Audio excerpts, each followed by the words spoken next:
Le chat noir, Edgar Allan Poe. Relativement à la très étrange et pourtant très familière histoire que je vais coucher par écrit, je n'attends ni ne sollicite la créance.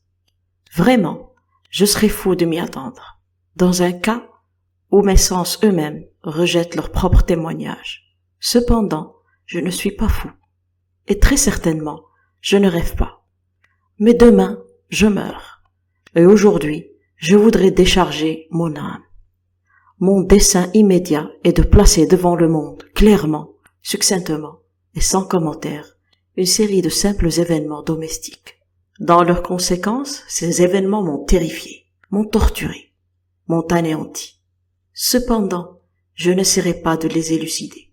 Pour moi, ils ne m'ont guère présenté que de l'horreur. À beaucoup de personnes, ils paraîtront moins terribles que baroques. Plus tard, peut-être, il se trouvera une intelligence qui réduira mon fantôme à l'état de lieu commun. Quelques intelligences plus calmes, plus logiques et beaucoup moins excitables que la mienne, qui ne trouvera, dans les circonstances que je raconte avec terreur, qu'une succession ordinaire de cause à effet, très naturelle. Dès mon enfance, j'étais noté pour la docilité et l'humanité de mon caractère. Ma tendresse de cœur était même si remarquable qu'elle avait fait de moi le jouet de mes camarades. J'étais particulièrement fou des animaux, et mes parents m'avaient permis de posséder une grande variété de favoris. Je passais presque tout mon temps avec eux, et je n'étais jamais si heureux que quand je les nourrissais et les caressais. Cette particularité de mon caractère s'accrut avec ma croissance. Et quand je devins homme, j'en fis une de mes principales sources de plaisir. Pour ceux qui ont voué une affection à un chien fidèle et sagace, je n'ai pas besoin d'expliquer la nature ou l'intensité des jouissances qu'on peut en tirer. Il y a dans l'amour désintéressé d'une bête, dans ce sacrifice d'elle-même, quelque chose qui va directement au cœur de celui qui a eu fréquemment l'occasion de vérifier la chétive amitié et la fidélité de gaz de l'homme naturel. Je me mariai de bonne heure, et je fus heureux de trouver dans ma femme une disposition sympathique à la mienne. Observant mon goût pour ses favoris domestiques, elle ne perdit aucune occasion de me procurer ceux de l'espèce la plus agréable. Nous eûmes des oiseaux, un poisson doré, un beau chien, des lapins, un petit singe et un chat. Ce dernier était un animal remarquablement fort et beau, entièrement noir, et d'une sagacité merveilleuse. En parlant de son intelligence, ma femme, qui, au fond, n'était pas peu pénétrée de superstition, faisait de fréquentes allusions à l'ancienne croyance populaire qui regardait tous les chats noirs comme des sorcières déguisées. Ce n'est pas qu'elle fût toujours sérieuse sur ce point, et si je mentionne la chose, c'est simplement parce que cela me revint, en ce moment même, à la mémoire. Pluton, c'était le nom du chat, était mon préféré, mon camarade. Moi seul je le nourrissais, et il me suivait dans la maison partout où j'allais. Ce n'était pas sans peine que je parvenais à l'empêcher de me suivre dans les rues. Notre amitié subsista ainsi plusieurs années, durant lesquelles l'ensemble de mon caractère et de mon tempérament, par l'opération du démon intempétence, je rougis de le confesser, subit une altération radicalement mauvaise. Je devins de jour en jour plus morne, plus irritable, plus soucieux des sentiments des autres. Je me permis d'envoyer un langage brutal à l'égard de ma femme. À la longue, je lui infligeai même des violences personnelles. Mes pauvres favoris, naturellement, durent ressentir le changement de mon caractère. Non seulement je les négligeais, mais je les maltraitais. Quant à Pluton, toutefois, j'avais encore pour lui une considération suffisante qui m'empêchait de le malmener, tandis que je n'éprouvais aucun scrupule à maltraiter les lapins, le singe et même le chien, quand par hasard ou par amitié, il se jetait dans mon chemin. Mais mon mal m'envahissait de plus en plus, car quel mal est comparable à l'alcool? Et à la longue, Pluton lui-même, qui maintenant se faisait vieux et qui naturellement devenait quelque peu maussade, Pluton lui-même commença à connaître les effets de mon méchant caractère. Une nuit, Comme je rentrais au logis très ivre, au sortir d'un de mes repères habituels des faubourgs, je m'imaginais que le chat évitait ma présence. Je le saisis, mais lui, effrayé de ma violence, il me fit à la main une légère blessure avec les dents. Une fureur de démon s'empara soudainement de moi. Je ne me reconnais plus. Mon âme originelle sembla tout d'un coup s'envoler de mon corps, et une méchanceté hyper diabolique, saturée de djinn, pénétra chaque fibre de mon être. Je tirai de la poche de mon gilet un canif, je l'ouvris, je saisis la pauvre bête par la gorge, et, délibérément, je fis sauter un de ses yeux de son orbite. Je rougis, je brûle, je frissonne en écrivant cette damnable atrocité. Quand la raison me revint avec le matin, quand j'eus cuvé les vapeurs de ma débauche nocturne, j'éprouvai un sentiment moitié d'horreur, moitié de remords, pour le crime dont je m'étais rendu coupable. Mais c'est tout au plus un faible équivoque sentiment. Et l'âme n'en subit pas les atteintes. Je me replongeai dans les excès, et bientôt je noyai dans le vin tout le souvenir de mon action. Cependant, le chat guérit lentement. L'orbite de l'œil, perdu, présentait, il est vrai, un aspect effrayant. Mais il n'en parut plus souffrir désormais. Il allait et venait dans la maison, selon son habitude. Mais comme je devais m'y attendre, il fuyait, avec une extrême terreur, à mon approche. Il me restait assez de mon ancien cœur pour me sentir d'abord affligé de cette évidente antipathie de la part d'une créature qui jadis m'avait tant aimé. Mais ce sentiment fit bientôt place à l'irritation. Et alors apparut, comme par ma chute finale irrévocable, l'esprit de perversité. De cet esprit, la philosophie ne tient aucun compte. Cependant, aussi sûr que mon âme existe, je crois que la perversité est une des primitives impulsions du cœur humain, une des indivisibles premières facultés ou sentiments qui donnent la direction au caractère de l'homme. Qui ne s'est pas surpris 100 fois commettant une action sotte ou vile, par la seule raison qu'il savait devoir ne pas la commettre? N'avons-nous pas une perpétuelle inclinaison, malgré l'excellence de notre jugement, à violer ce qui est la loi, simplement parce que nous comprenons que c'est la loi? Cet esprit de perversité, dis-je, vint causer ma déroute finale. C'est ce désir ardent, insondable de l'âme de se torturer elle-même, de violenter sa propre nature, de faire le mal pour l'amour du mal seul, qui me poussait à continuer et finalement consommer le supplice que j'avais infligé à la bête inoffensive. Un matin, de sang-froid, je glissai un nœud coulant autour de son cou et je le pendis à la branche d'un arbre. Je le pendis avec des larmes plein mes yeux, avec le plus amer remords dans le cœur. Je le pendis parce que je savais qu'il m'avait aimé, parce que je sentais qu'il ne m'avait donné aucun sujet de colère. Je le pendis parce que je savais qu'en faisant ainsi, je commettais un péché mortel qui compromettrait mon âme immortelle, au point de la placer, si une telle chose était possible, même au-delà de la miséricorde infinie du Dieu très miséricordieux et très terrible. Dans la nuit qui suivit le jour, où fut commise cette action cruelle, je fus tiré de mon sommeil par le cri. Au feu! Les rideaux de mon lit étaient en flammes. Toute la maison flambait. Ce ne fut pas sans une grande difficulté que nous échappâmes à l'incendie. Ma femme, un domestique, et moi. La destruction fut complète. Toute ma fortune fut engloutie. Et je m'abandonnai dès lors au désespoir.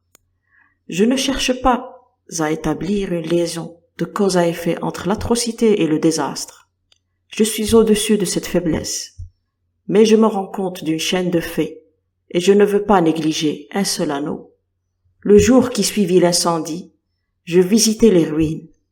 Les murailles étaient tombées, une seule exceptée, et cette seule exception se trouva être une cloison intérieure peu épaisse, située à peu près au milieu de la maison, et contre laquelle s'appuyait le chevet de mon lit. La maçonnerie avait ici une grande partie résisté à l'action du feu, fait que j'attribuais à ce qu'elle avait été récemment remise à neuf. Autour de ce mur, une foule épaisse était rassemblée, et plusieurs personnes paraissaient en examiner une portion particulière avec une minutieuse et vive attention. Les mots « étrange »,« singulier » et autres semblables expressions excitèrent ma curiosité. Je m'approchai, et je vis, semblable à un bas-relief sculpté sur la surface blanche, la figure d'un gigantesque chat. L'image était rendue avec une exactitude vraiment merveilleuse. Il y avait une corde autour du cou de l'animal. Tout d'abord, en voyant cette apparition, car je ne pouvais guère considérer cela que comme une apparition, mon étonnement et ma terreur furent extrêmes. Mais, enfin la réflexion vint à mon aide. Le chat, je m'en souvenais, avait été pendu dans un jardin adjacent à la maison. Au cri d'alarme, ce jardin avait été immédiatement envahi par la foule, et l'animal avait dû être détaché de l'arbre par quelqu'un et jeté dans ma chambre à travers une fenêtre ouverte. Cela avait été fait, sans doute, dans le but de m'arracher au sommeil. La chute des autres murailles avait comprimé la victime de ma cruauté dans la substance du plâtre fraîchement étendu. La chaux de ce mur, combiné avec les flammes et l'ammoniaque du cadavre, avait ainsi opéré l'image telle que je la voyais. Quoique je satisfasse ainsi lentement ma raison, sinon tout à fait ma conscience, relativement aux faits surprenants que je viens de raconter, il n'en fit pas moins sur mon imagination une impression profonde. Pendant plusieurs mois, je ne pus me débarrasser du fantôme du chat, et durant cette période, un demi-sentiment revint dans mon âme, qui paraissait être, mais qui n'était pas le remords. J'allais jusqu'à déplorer la perte de l'animal, et à chercher autour de moi dans les bouges misérables que maintenant je fréquentais habituellement, un autre favori de la même espèce, d'une figure à peu près semblable, pour le suppléer. Une nuit, comme j'étais assis à moitié stupéfié, dans un repère plus qu'infâme, mon attention fut soudainement attirée vers un objet noir, reposant sur le haut d'un des immenses tonneaux de gin ou de rhum qui composaient le principal ameublement de la salle. Depuis quelques minutes, je regardais fixement le haut du tonneau, et ce qui me surprenait maintenant, c'était de n'avoir pas encore aperçu l'objet situé au-dessus. Je m'en approchai et je le touchai avec ma main. C'était un chat noir, un très gros chat, au moins aussi gros que Pluton. Lui ressemblait absolument, excepté en un point. Pluton n'avait pas un poil blanc dans tout le corps, et celui-ci portait une éclaboussure large et blanche, mais d'une forme indécise, qui couvrait presque toute la région de la poitrine. À peine l'eus-je touché, qu'il se leva subitement, ronronna fortement, se frotta contre ma main, et parut enchanté de mon attention. C'était donc là, la vraie créature, dont j'étais en quête. J'offris tout de suite au propriétaire de le lui acheter, mais cet homme ne le revendiqua pas, ne le connaissait pas, ne l'avait jamais vu auparavant. Je continuai mes caresses, et comme je me préparais à rentrer chez moi, l'animal se montra disposé à m'accompagner. Je lui permis de le faire, me baissant de temps à autre et le caressant en marchant. Quand il fut arrivé à la maison, il s'y trouva comme chez lui et devint tout de suite le grand ami de ma femme. Pour ma part, je sentis bientôt s'élever en moi une antipathie contre lui. C'était justement le contraire de ce que j'avais espéré. Mais je sais ni comment ni pourquoi cela eut lieu. Son évidente tendresse pour moi me dégoûtait presque et me fatiguait. Par de lents degrés, ces sentiments de dégoût et d'ennui s'élevèrent jusqu'à l'amertume de la haine. J'évitais la créature. Une certaine sensation de honte et le souvenir de mon premier acte de cruauté m'empêchèrent de la maltraiter. Pendant quelques semaines, je m'abstins de battre le chat ou de le malmener violemment. Mais graduellement, insensiblement, j'en vins à le considérer avec une indicible horreur et à fuir silencieusement son odieuse présence comme le souffle d'une peste. Ce qui ajouta sans doute à ma haine contre l'animal fut la découverte que je fis le matin, après l'avoir amené à la maison, que, comme Pluton, lui aussi avait été privé d'un de ses yeux. Cette circonstance, toutefois, ne fit que le rendre plus cher à ma femme, qui, comme je l'ai déjà dit, possédait à un haut degré de tendresse, de sentiments qui jadis avaient été mon trait caractéristique et la source fréquente de mes plaisirs les plus simples et les plus purs. Néanmoins, l'affection du chat pour moi paraissait s'accroître en raison de mon aversion contre lui. Il suivait mes pas avec une opiniâtreté qui serait difficile de faire comprendre au lecteur. Chaque fois que je m'asseyais, il se blottissait sous ma chaise, ou il sautait sur mes genoux, me couvrant de ses affreuses caresses. Si je me levais pour marcher, il se fourrait dans mes jambes et me jetait presque par terre, ou bien, enfonçant ses griffes longues et aiguës dans mes habits, grimpait de cette manière jusqu'à ma poitrine. Dans ces moments-là, quoique je désirasse le tuer d'un bon coup, j'en étais empêché en partie par le souvenir de mon premier crime, mais principalement, je dois le confesser tout de suite, par une véritable terreur de la bête. Cette terreur n'était pas positivement la terreur d'un mal physique, et cependant, je serais fort en peine de la définir autrement. Je suis presque honteux d'avouer, oui, même dans cette cellule de malfaiteurs, je suis presque honteux d'avouer que la terreur et l'horreur que m'inspirait l'animal avaient été accrues par une des plus parfaites chimères qu'il fût possible de concevoir. Ma femme avait appelé mon attention plus d'une fois sur le caractère de la tache blanche dont j'avais parlé, et qui constituait l'unique différence visible entre l'étrange bête et celle que j'avais tuée. Le lecteur se rappellera sans doute que cette marque, quoique grande, était primitivement indéfinie dans sa forme, mais lentement, par des degrés imperceptibles, et que ma raison s'efforça lentement de considérer comme imaginaire, elle avait, à la longue, pris une rigoureuse netteté de contour.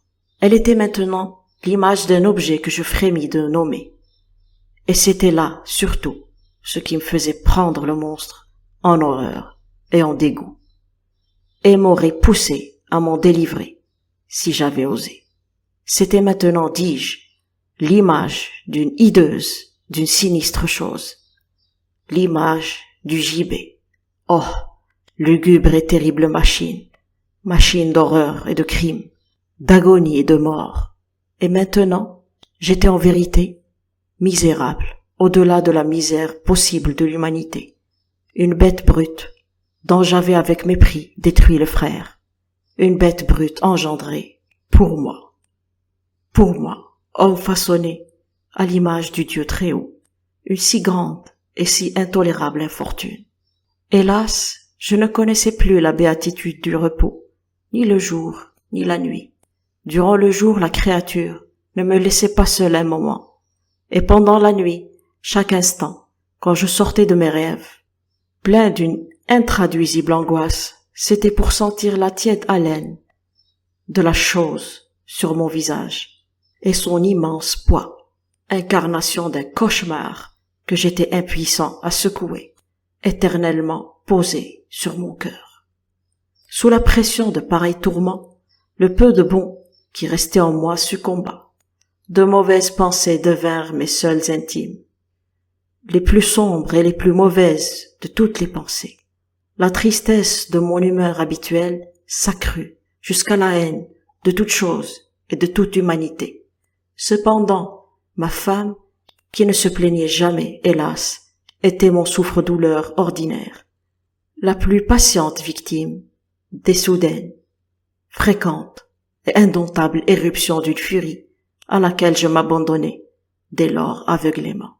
Un jour, elle m'accompagna pour quelques besognes domestiques dans la cave du vieux bâtiment où notre pauvreté nous contraignait d'habiter. Le chat me suivit sur les marbres froides de l'escalier, et m'ayant presque culbuté la tête la première, m'exaspéra jusqu'à la folie. Levant une hache et oubliant dans ma rage la peur puérile qui jusque-là avait retenu ma main, j'adressai à l'animal un coup qui eût été mortel s'il avait porté, comme je le voulais. Mais ce coup fut arrêté par la main de ma femme. Cette intervention m'aiguillonna jusqu'à une rage, plus que démoniaque. Je débarrassai mon bras de son étreinte et lui enfonçai ma hache dans le crâne. Elle tomba morte sur la place, sans pousser un gémissement. Cet horrible meurtre accompli, je me mis immédiatement et très délibérément en mesure de cacher le corps. Je compris que je ne pouvais pas le faire disparaître de la maison, soit de jour, soit de nuit, sans courir le danger d'être observé par les voisins. Plusieurs projets traversèrent mon esprit. Un moment, j'eus l'idée de couper le cadavre par petits morceaux et de le détruire par le feu. Puis je résolus de creuser une fosse dans le sol de la cave. Puis, je pensai à le jeter dans le puits de la cour, puis à l'emballer dans une caisse comme marchandise, avec les formes usitées, et à charger un commissionnaire de le porter hors de la maison. Finalement, je m'arrêtai à un expédient que je considérais comme le meilleur de tous. Je me déterminai à le murer dans la cave. Comme les moines du Moyen-Âge, muraient, dit-on, leurs victimes. La cave était fort bien disposée pour un pareil dessein. Les murs étaient construits négligemment et avaient été récemment enduits dans toute leur étendue d'un gros plâtre que l'humidité de l'atmosphère avait empêché de durcir. De plus, dans l'un des murs, il y avait une saillie causée par une fausse cheminée, ou espèce d'âtre, qui avait été comblée et maçonnée dans le même genre que le reste de la cave.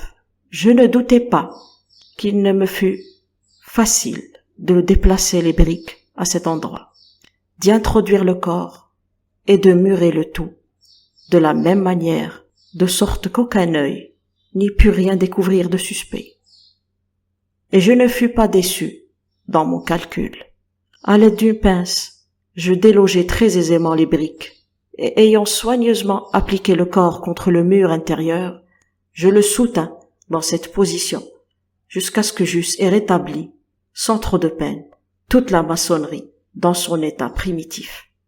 M'étant procuré du mortier, du sable et du poêle, avec toutes les précautions imaginables, je préparai un crépi qui ne pouvait pas être distingué de l'ancien, et j'en recouvris très soigneusement le nouveau briquetage. Quand j'eus fini, je vis avec satisfaction que tout était pour le mieux. Le mur ne présentait pas la plus légère trace de dérangement. J'enlevai tous les gravats avec le plus grand soin. J'épluchai, pour ainsi dire, le sol.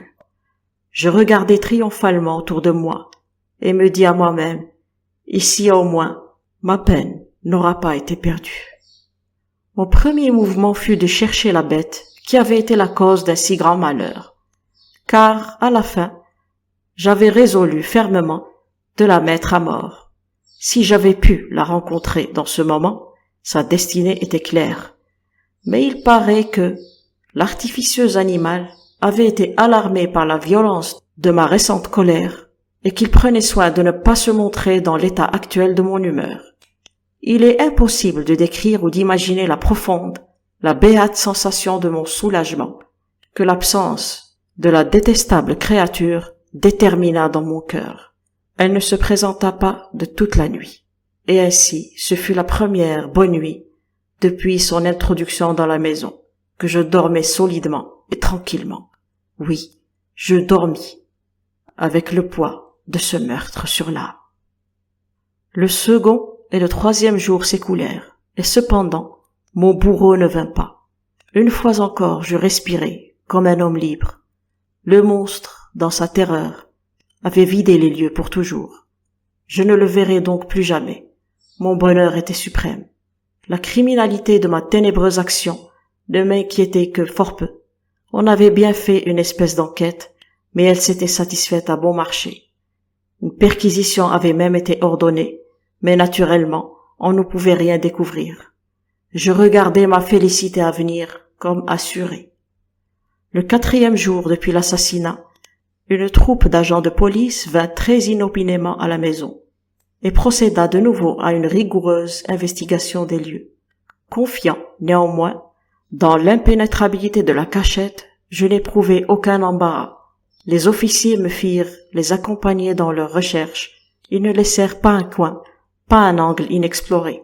À la fin, pour la 3e ou 4e fois, ils descendirent dans la cave. Pas un muscle en moi ne tressaillit. Mon cœur battait paisiblement, comme celui d'un homme qui dort dans l'innocence. J'arpentais la cave d'un bout à l'autre. Je croisais les bras sur ma poitrine et me promenais çà et là avec aisance. La police était pleinement satisfaite et se préparait à décamper. La jubilation de mon cœur était trop forte pour être réprimée. Je brûlais de dire au moins un mot, rien qu'un mot, en manière de triomphe, et de rendre 2 fois plus convaincus leur conviction de mon innocence. « Gentlemen, dis-je à la fin, comme leur troupe remontait l'escalier, je suis enchanté d'avoir apaisé vos soupçons. Je vous souhaite à tous une bonne santé et un peu plus de courtoisie. Soit dit en passant, gentlemen. Voilà une maison singulièrement bien bâtie. » Dans mon désir enragé de dire quelque chose d'un air délibéré, je savais à peine ce que je débitais. Je puis dire que c'est une maison admirablement bien construite. Ces murs. Est-ce que vous partez, gentlemen? Ces murs sont solidement maçonnés. Et ici, par une bavarde frénétique, je frappais fortement avec une canne que j'avais à la main, juste sur la partie de brique derrière laquelle se tenait le cadavre de l'épouse de mon cœur. Ah! Qu'au moins Dieu me protège et me délivre des griffes de l'archidémon. À peine l'écho de mes coups était-il tombé dans le silence qu'une voix me répondit du fond de la tombe. Une plainte d'abord voilée et entrecoupée, comme le sanglot d'un enfant, puis bientôt s'enflant en un cri prolongé, sonore et continu, tout à fait anormal et anti-humain, un hurlement, un glapissement moitié horreur, moitié triomphe. Comme il en peut monter seulement de l'enfer, affreuse harmonie jaillissant à la fois de la gorge des damnés dans leur torture et des démons exultant dans la damnation. Vous dire mes pensées, ce serait folie. Je me sentis défaillir et je chancelai contre le mur opposé. Pendant un moment, les officiers placés sur les marches restèrent immobiles, stupéfiés par la terreur. Un instant après, une 12aine de bras robustes s'acharnaient sur le mur. Il tomba tout d'une pièce. Le corps déjà grandement délabré et souillé de sang grumelé se tenait droit devant leurs yeux, spectateurs. Sur sa tête, avec la gueule rouge dilatée et l'œil unique flamboyant, était perchée la hideuse bête dont l'astuce m'avait induit à l'assassinat et dont la voix révélatrice m'avait livré au bourreau. J'avais muré le monstre dans la tombe.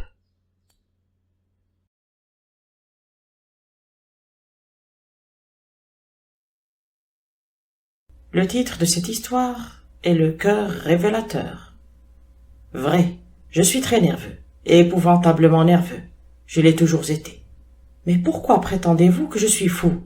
La maladie a aiguisé mes sens. Elle ne les a pas détruits. Elle ne les a pas émoussés. Plus que tous les autres, j'avais le sens de l'ouïe très fin. J'ai entendu toutes les choses du ciel et de la terre. J'ai entendu bien des choses de l'enfer. Comment donc suis-je fou? Attention, et observez avec quelle santé, avec quel calme, je puis vous raconter toute l'histoire. Il est impossible de dire comment l'idée entra primitivement dans ma cervelle, mais une fois conçue, elle me hanta nuit et jour. D'objet, il n'y en avait pas. La passion n'y était pour rien. J'aimais le vieux bonhomme. Il ne m'avait jamais fait de mal. Il ne m'avait jamais insulté. De son or, je n'avais aucune envie. Je crois que c'était son œil. Oui, c'était cela.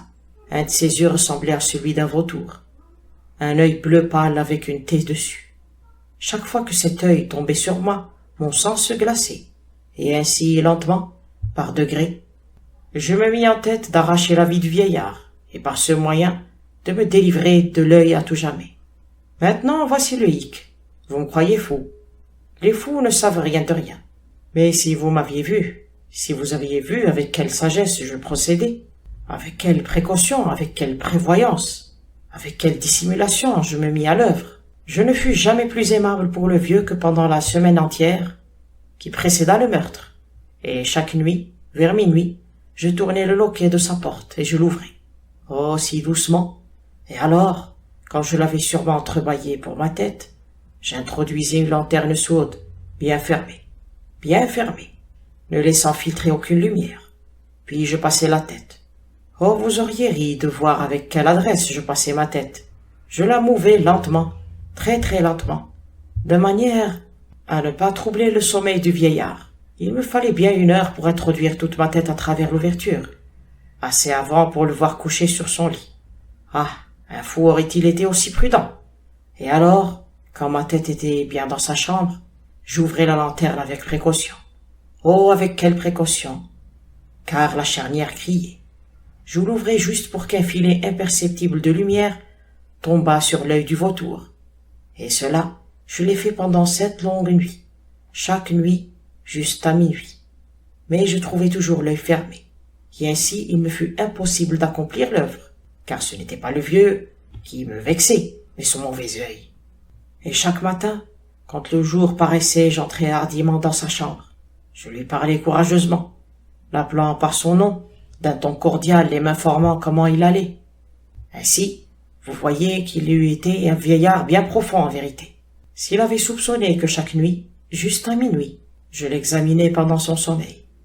La 8e nuit, je mis encore plus de précautions à ouvrir la porte. La petite aiguille d'une montre se meut plus vite que ne faisait ma main.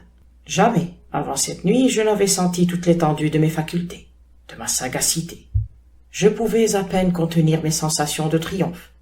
Penser que j'étais là ouvrant la porte, petit à petit, et qu'il ne rêvait même pas de mes actions, de mes pensées secrètes. À cette idée, je lâchai un petit rire, et peut-être l'entendit-il, car il remua soudainement sur son lit, comme s'il se réveillait. Maintenant, vous croyez peut-être que je me retirais, mais non.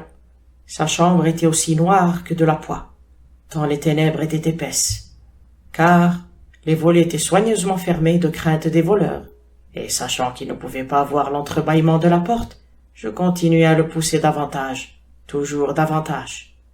J'avais passé ma tête, et j'étais au moment d'ouvrir la lanterne, quand mon pouce glissa sur la fermeture de fer blanc, et le vieux bonhomme se dressa sur son lit, criant « Qui est là ?» Je restai complètement immobile, et je ne dis rien. Pendant 1 heure entière, je ne remuai pas un muscle, et pendant tout ce temps, je ne l'entendis pas se recoucher. Il était toujours sur son séant, aux écoutes, juste comme j'avais fait pendant des nuits entières, écoutant les horloges de mort dans le mur. Mais voilà que j'entendis un faible gémissement, et je reconnus que c'était le gémissement d'une terreur mortelle. Ce n'était pas un gémissement de douleur ou de chagrin, oh non, c'était le bruit sourd et étouffé qui s'élève du fond d'une âme surchargée d'effroi. Je connaissais bien ce bruit, bien des nuits.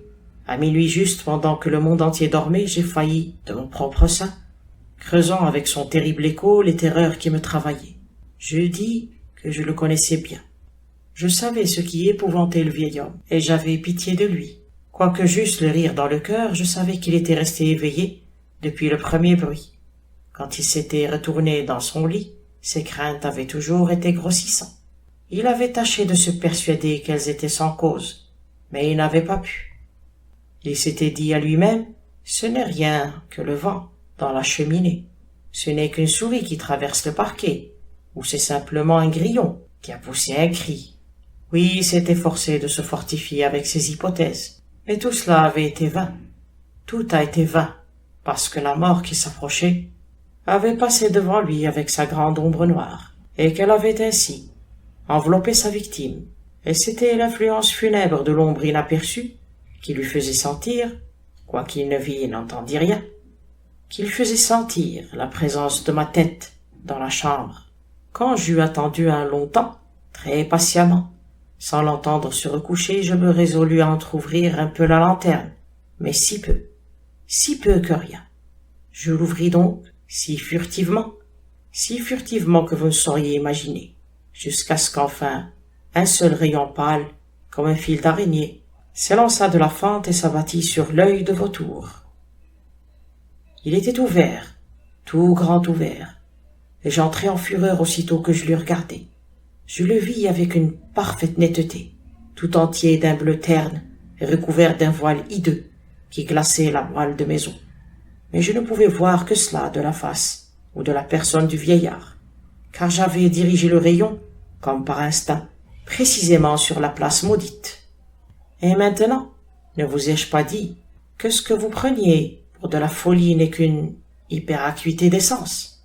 Maintenant je vous le dis, un bruit sourd étouffé, fréquent vint à mes oreilles, semblable à celui que fait une montre enveloppée dans du coton.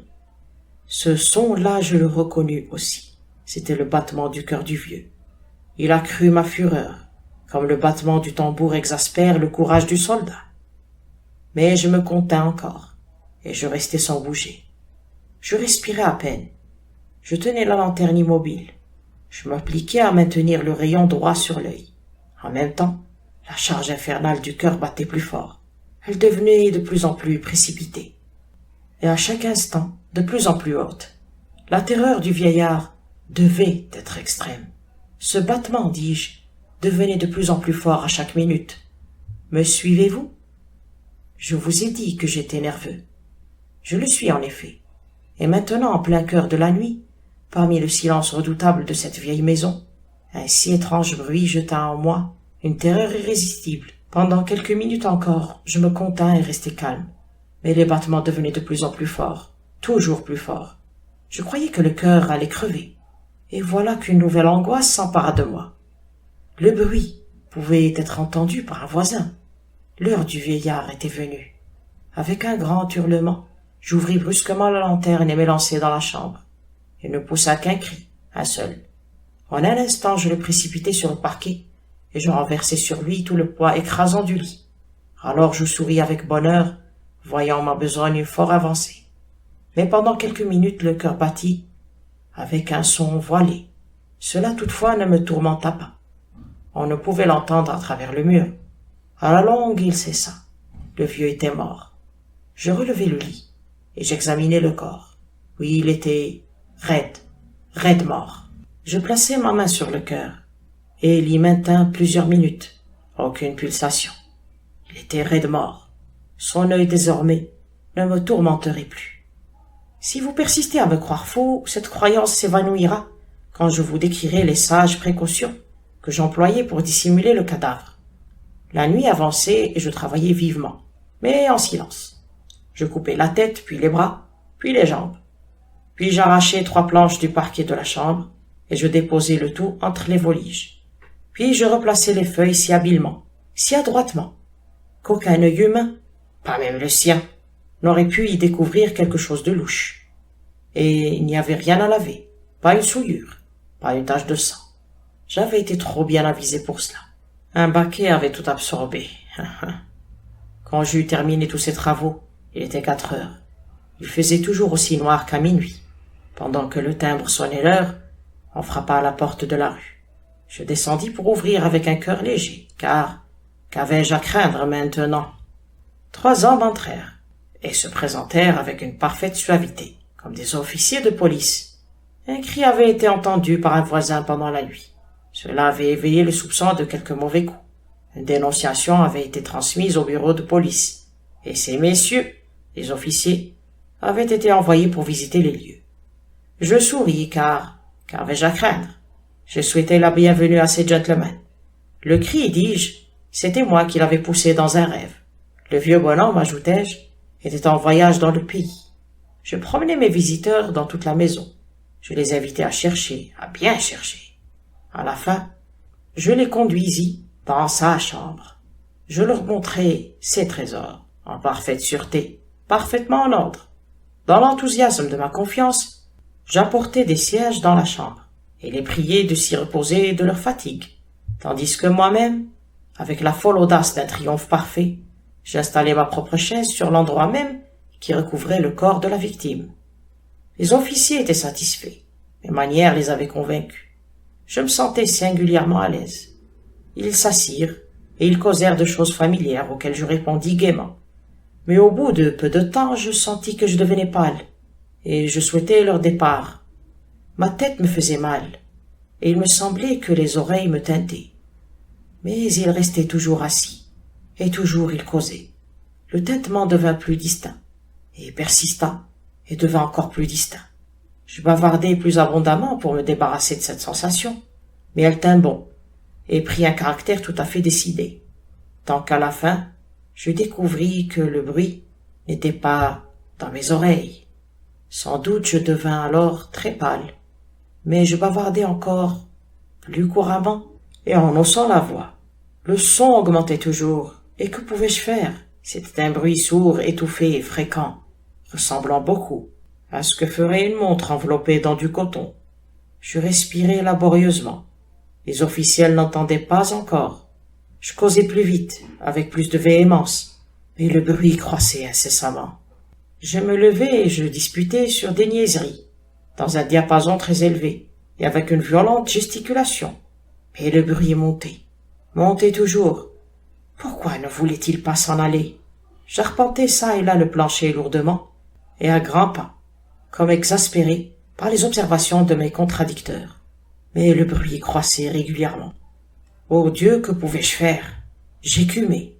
Je battais la campagne. Je jurais. J'agitais la chaise sur laquelle j'étais assis, et je la faisais crier sur le parquet. Mais le bruit dominait toujours, et croissait indéfiniment. Il devenait plus fort, toujours plus fort, et toujours les hommes causaient, plaisantaient et souriaient. Était-il possible qu'ils n'entendissent pas? Dieu Tout-Puissant. Non, ils entendaient. Ils soupçonnaient. Ils savaient. Ils se faisaient un amusement de mon effroi. Je le crus et je le crois encore. Mais n'importe quoi était plus tolérable que cette dérision. Je ne pouvais pas supporter plus longtemps ces hypocrites sourires. Je sentis qu'il fallait crier ou mourir. Et maintenant encore, l'entendez-vous? Écoutez plus haut, toujours plus haut, toujours plus haut.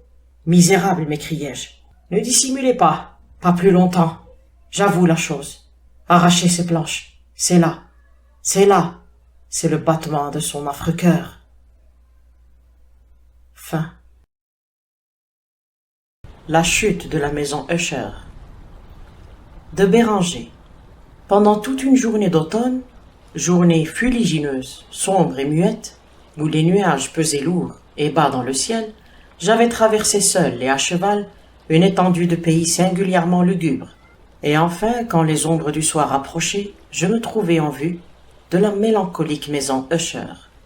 Je ne sais comment cela se fit, mais au premier coup d'œil que je jetai sur le bâtiment, un sentiment d'insupportable tristesse pénétra mon âme.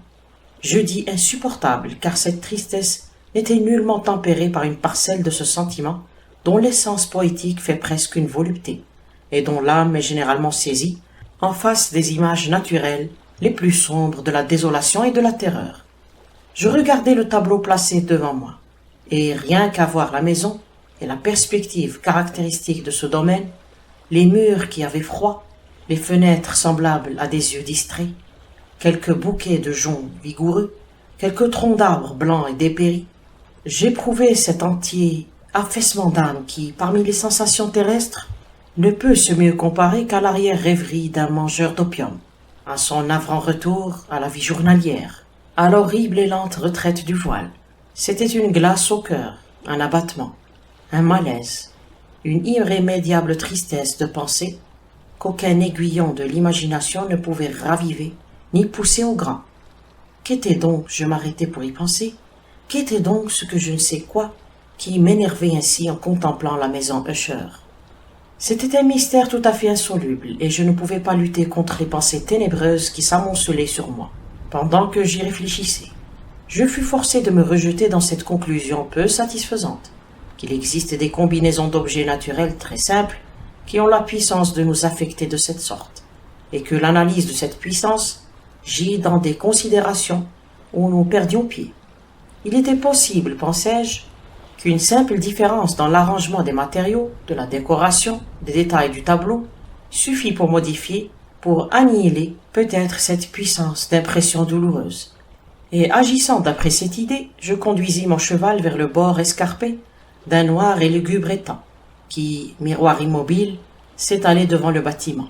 Et je regardais avec un frisson plus pénétrant encore que la première fois les images répercutées et renversées, des joncs grisâtres, des troncs d'arbres sinistres et des fenêtres semblables à des yeux sans pensée. C'était néanmoins dans cet habitacle de mélancolie que je me proposais de séjourner pendant quelques semaines.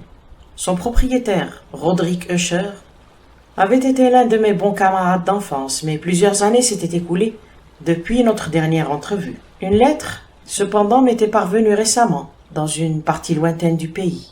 Une lettre de lui, dont la tournure follement pressante n'admettait pas d'autre réponse que ma présence même. L'écriture portait la trace d'une agitation nerveuse. L'auteur de cette lettre me parlait d'une maladie physique aiguë, d'une affection mentale qui l'oppressait, et d'un ardent désir de me voir, comme étant son meilleur et véritablement son seul ami, espérant trouver dans la joie de ma société quelque soulagement à son mal. C'était le ton dans lequel toutes ces choses et bien d'autres encore étaient dites. C'était cette ouverture d'un cœur suppliant qui ne me permettait pas d'hésitation. En conséquence, j'obéis immédiatement à ce que je considérais toutefois comme une invitation des plus singulières. Quoique dans notre enfance, nous eussions été camarades intimes, en réalité je ne savais pourtant que fort peu de choses de mon ami. Une réserve excessive avait toujours été dans ses habitudes. Je savais toutefois qu'il appartenait à une famille très ancienne qui s'était distinguée depuis un temps immémorial pour une sensibilité particulière de tempérament. Cette sensibilité s'était déployée à travers les âges dans de nombreux ouvrages d'un art supérieur et s'était manifestée de vieille date par des actes répétés d'une charité aussi large que discrète, ainsi que par un amour passionné pour les difficultés, plutôt peut-être pour les beautés orthodoxes, toujours si facilement reconnaissables, de la science musicale. J'avais appris aussi ce fait très remarquable que la souche de la race d'Usher, si glorieusement ancienne qu'elle fût, n'avait jamais à aucune époque poussé de branches durables. En d'autres termes, que la famille entière ne s'était perpétuée qu'en ligne directe, à quelques exceptions près, très insignifiante et très passagère. C'était cette absence, pensais-je, tout en rêvant, au parfait accord entre le caractère des lieux et le caractère proverbial de la race, et en réfléchissant à l'influence que, dans une longue suite de siècles, l'un pouvait avoir exercée sur l'autre. C'était peut-être cette absence de branche collatérale et de transmission constante de père en fils du patrimoine et du nom qui avait à la longue si bien identifié les deux, que le nom primitif du domaine s'était fondu dans la bizarre et équivoque appellation de Maison Usher, appellation usitée parmi les paysans et qui semblait dans leur esprit enfermer la famille et l'habitation de famille. J'ai dit que le seul effet de mon expérience, quelque peu puérile, c'est-à-dire d'avoir regardé dans les temps, avait été de rendre plus profonde ma première et si singulière impression. Je ne dois pas douter de la conscience de ma superstition croissante. Pourquoi ne la définirais-je pas ainsi? N'ai principalement contribué à accélérer cet accroissement. Telle est, je le savais de vieille date, la loi paradoxale de tous les sentiments qui ont la terreur pour base, et ce fut peut-être l'unique raison qui fit que, quand mes yeux, laissant l'image dans les temps, se relevèrent vers la maison elle-même, une étrange idée me poussa dans l'esprit, une idée si ridicule en vérité que, si j'en fais mention, c'est seulement pour montrer la force vive des sensations qui m'oppressaient. Mon imagination avait si bien travaillé que je croyais réellement qu'autour de l'habitation et du domaine planait une atmosphère qui lui était particulière, ainsi qu'aux environs les plus proches. Une atmosphère qui n'avait pas d'affinité avec l'air du ciel, mais qui s'exhalait des arbres dépéris, des murailles grisâtres et de l'étang silencieux. Une vapeur mystérieuse et pestilentielle, à peine visible, lourde, paresseuse et d'une couleur plombée. Je secouai de mon esprit ce qui ne pouvait n'être qu'un rêve. J'examinai avec plus d'attention l'aspect réel du bâtiment. Son caractère dominant semblait être celui d'une excessive antiquité. La décoloration produite par les siècles était grande. De menues fongosités recouvraient toute la face extérieure et la tapissaient, à partir du toit, comme une fine étoffe curieusement brodée. Mais tout cela n'impliquait aucune détérioration extraordinaire. Aucune partie de la maçonnerie n'était tombée. Et il semblait qu'il y eût une contradiction étrange entre la consistance générale intacte de toutes ces parties et l'état particulier des pierres émiettées, qui me rappelait complètement la spacieuse intégrité de ces vieilles boiseries qu'on a laissé longtemps pourrir dans quelques caves oubliées, loin du souffle de l'air extérieur. À part cet indice d'un vaste délabrement, l'édifice ne donnait aucun symptôme de fragilité. Peut-être l'œil d'un observateur minutieux aurait-il découvert une fissure à peine visible, qui, partant du toit de la façade, se frayait une route en zigzag à travers le mur et allait se perdre dans les eaux funestes de l'étang. Tout en remarquant ces détails, je suivis à cheval une courte chaussée qui me menait à la maison. Un valet de chambre prit mon cheval et j'entrai sous la voûte gothique du vestibule. Un domestique au pas furtif me conduisit en silence à travers maints passages obscurs et compliqués, vers le cabinet de son maître. Bien des choses que je rencontrai dans cette promenade contribuèrent, je ne sais comment, à renforcer les sensations vagues dont j'ai parlé déjà. Les objets qui m'entouraient, les sculptures des plafonds, les sombres tapisseries des murs, la noirceur d'ébène des parquets, et les fantasmagoriques trophées armoriaux, qui bruissaient ébranlés par ma démarche précipitée, étaient choses bien connues de moi. Mon enfance avait été accoutumée à des spectacles analogues, et quoique je les reconnusse sans hésitation pour des choses qui m'étaient familières, j'admirais quelles pensées insolites ces images ordinaires évoquaient en moi. Sur l'un des escaliers, je rencontrai le médecin de famille. Sa physionomie, à ce qu'il me sembla, portait une expression mêlée de malignité basse et de perplexité. Il me croisa précipitamment et passa. Le domestique ouvrit alors une porte et m'introduisit en présence de son maître. La chambre dans laquelle je me trouvais était très grande et très haute. Les fenêtres, longues, étroites, et à une telle distance du noir plancher de chêne qu'il était absolument impossible d'atteindre. De faibles rayons de lumière cramoisie se frayaient un chemin à travers les carreaux très hissés et rendaient suffisamment distincts les principaux objets environnants. L'œil, néanmoins, s'efforçait en vain d'atteindre les angles lointains de la chambre, ou les enfoncements du plafond arrondis en voûte et sculptés. De sombres draperies tapissaient les murs. L'ameublement général était extravagant, incommode, antique et délabré. Une masse de livres et d'instruments de musique gisait éparpillés çà et là. Mais il ne suffisait pas à donner une vitalité quelconque au tableau. Je sentais que je respirais une atmosphère de chagrin, un air de mélancolie âpre, profonde, incurable, planait sur tout et pénétrait tout. À mon entrée, Usher se leva d'un canapé sur lequel il était couché, de tout son long, et m'accueillit avec une chaleureuse vivacité qui ressemblait fort, telle fut du moins ma première pensée, à une cordialité emphatique, à l'effort d'un homme du monde ennuyé qui obéit à une circonstance. Néanmoins, un coup d'œil jeté sur sa physionomie me convainquit de sa parfaite sincérité. Nous nous assîmes, et pendant quelques moments, comme il restait muet, je le contemplais avec un sentiment moitié de pitié, moitié d'effroi. À coup sûr, jamais homme n'avait aussi terriblement changé, et en si peu de temps, que Roderick Usher. Ce n'était qu'avec peine que je pouvais consentir à admettre l'identité de l'homme placé en face de moi avec le compagnon de mes premières années. Le caractère de sa physionomie avait toujours été remarquable. Un teint cadavéreux, un œil large, liquide et lumineux, au-delà de toute comparaison. Des lèvres un peu minces et très pâles, mais d'une courbe merveilleusement belle. Un nez très délicat, mais d'une ampleur de narine qui s'accorde rarement avec une forme pareille. Un menton d'un modèle charmant, mais qui par un manque de saillie trahissait un manque d'énergie morale. Des cheveux d'une douceur et d'une ténuité plus qu'arachnéenne. Tous ces traits auxquels il faut rajouter un développement frontal excessif lui faisaient une physionomie qui n'était pas facile d'oublier. Mais actuellement, dans la simple exagération du caractère de cette figure et de l'expression qu'elle présentait habituellement, il y avait un tel changement que je doutais de l'homme à qui je parlais. La pâleur maintenant spectrale de la peau et l'éclat maintenant miraculeux de l'œil me saisissaient particulièrement et m'épouvantaient. Puis il avait laissé croître indéfiniment ses cheveux sans s'en apercevoir, et comme cet étrange tourbillon arachnéen flottait plutôt qu'il ne tombait autour de sa face, je ne pouvais même pas, avec de la bonne volonté, trouver dans leur étonnant style arabesque rien qui rappelât la simple humanité. Je fus tout d'abord frappé d'une certaine incohérence, d'une inconsistance dans les manières de mon ami, et je découvris bientôt que cela provenait d'un effort incessant, aussi faible que puéril pour maîtriser une trépidation habituelle, une excessive agitation nerveuse.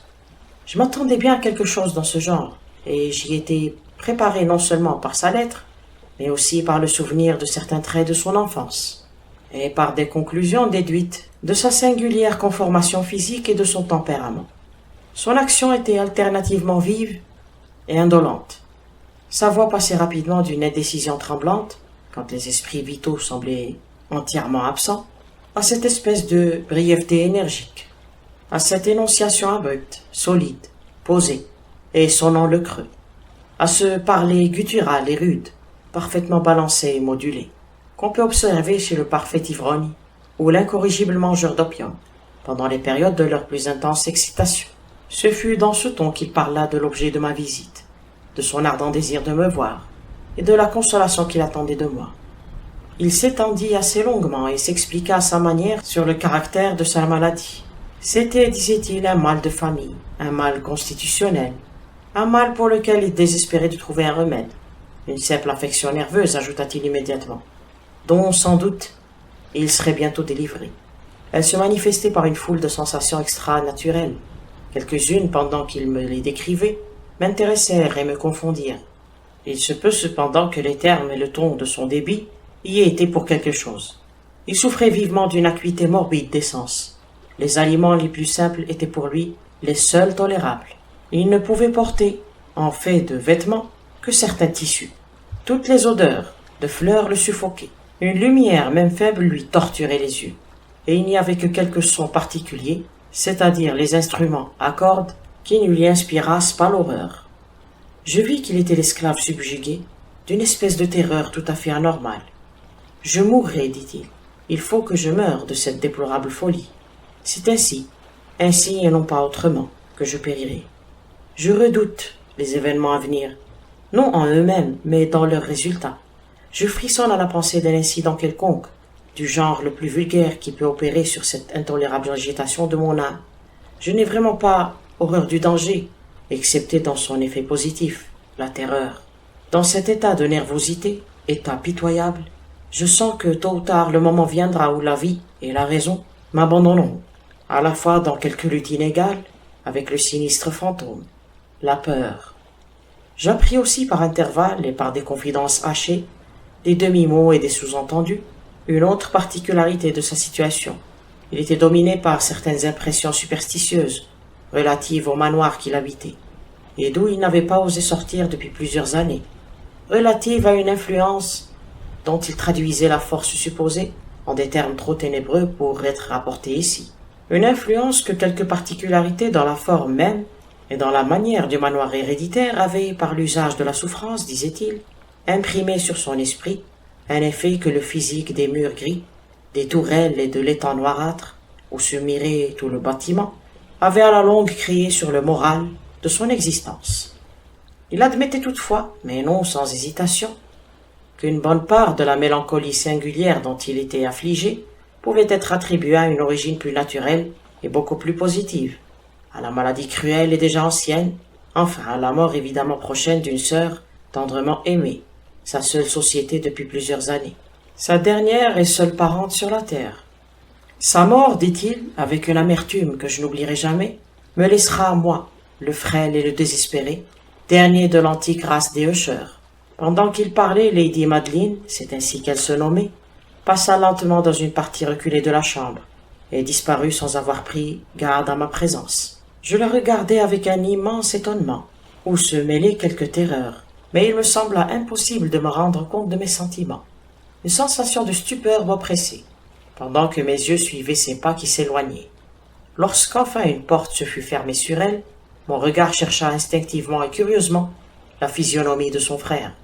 Mais il avait plongé sa face dans ses mains, et je pus voir seulement qu'une pâleur plus qu'ordinaire s'était répandue sur les doigts amaigris, à travers lesquels filait une pluie de larmes passionnées. La maladie de Lady Madeline avait longtemps bafoué la science des médecins. Une apathie fixe, un épuisement graduel de sa personne, et des crises fréquentes, quoique passagères, d'un caractère presque cataleptique. En étaient les diagnostics très singuliers. Jusque-là, elle avait bravement porté le poids de la maladie et ne s'était pas encore résignée à se mettre au lit. Mais sur la fin du soir de mon arrivée au château, elle cédait, comme son frère me le dit dans la nuit, avec une inexprimable agitation, à la puissance écrasante du fléau, et j'appris que le coup d'œil que j'avais jeté sur elle serait probablement le dernier, que je ne verrais plus jamais la dame vivante du moins. Pendant les quelques jours qui suivirent, son nom ne fut prononcé ni par Usher ni par moi, et durant cette période, je m'épuisais en efforts pour alléger la mélancolie de mon ami. Nous peignîmes et nous lûmes ensemble, ou bien j'écoutais, comme dans un rêve, ses étranges improvisations sur son éloquente guitare.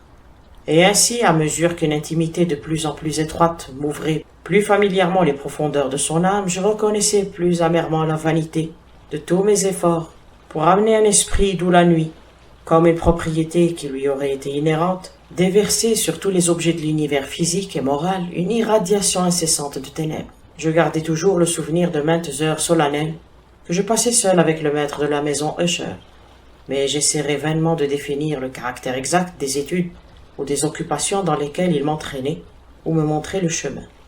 Une idéalité ardente, excessive, morbide, projetée sur toute chose sa lumière sulfureuse. Ces longues et funèbres improvisations résonneront éternellement dans mes oreilles. Entre autres choses, je me rappelle douloureusement une certaine paraphrase singulière, une perversion de l'air, déjà fort étrange, de la dernière valse de Van Weber.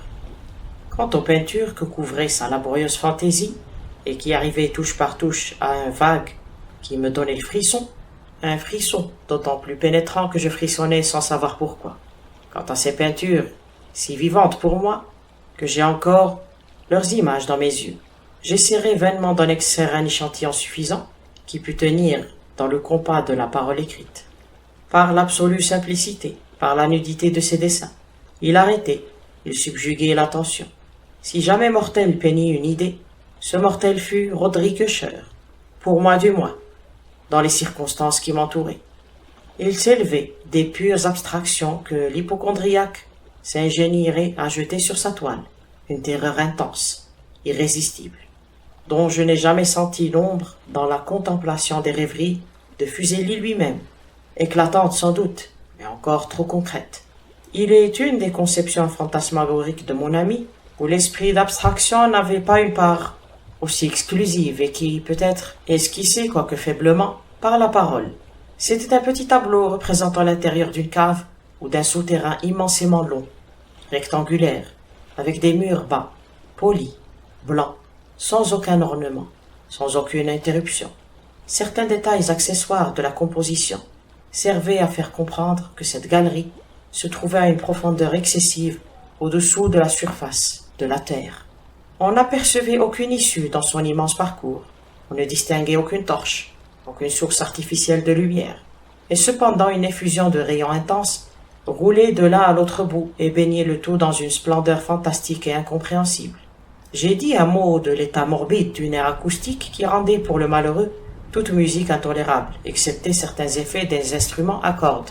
C'était peut-être les étroites limites dans lesquelles il avait confiné son talent sur la guitare, qui avait en grande partie imposé à ses compositions leur caractère fantastique. Mais quant à la brûlante facilité de ses improvisations, on ne pouvait s'en rendre compte de la même manière.